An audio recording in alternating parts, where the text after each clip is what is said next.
И годинава нема да има доволно тутун според побарувањата и очекувањето на откупувачите. Според тутунарите во држава оваа реколта би имало само околу 18.000 тони, а договори се подпишани за откуп на 26.000 тони.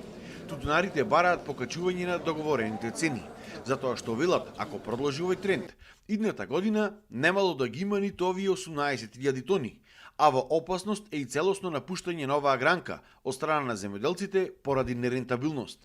Веќе одредена фирма има најавено дека ќе ги зголеми цените по класи 15 повеќе проценти.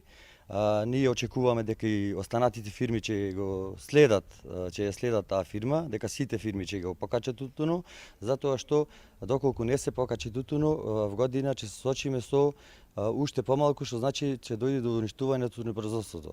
Да не се чувствуваат откупувачите дека се моćни тие дека може да диктираат, затоа што сепак ние сме тие што треба да го садиме, да го произведуваме тутуно.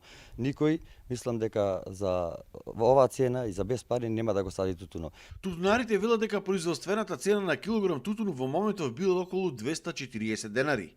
Бараат покачување на цените по класи од 20 до 25%. Ќе ни помогне и Министерството, мислиме тука о преговорите, веќе ние преговараме и мислиме дека ќе заедно ќе биде интересно и на компаниите и нас, на тутунопроизводителите. Ако не? Ако не, тутуно изумира како многу други култури што изумира. Нема кој да работи. Со овие цени тешко дека година ќе има тутун. Многу малце ќе има, а на компаниите му треба тутун. Во држава, значи му треба тутун, како што рековме, 25 милиони кила, а 25 не може да достигнеме никако. Ќе се достигне ако се крени цената на тутуна. Луѓето ќе садат тутун, ќе живеат то. Во периодот кој следува се очекува интензивирање на преговорите со откупувачите и Министерството за земјоделство, а времето ќе покаже дали ќе се слушне гласот на тутунарите.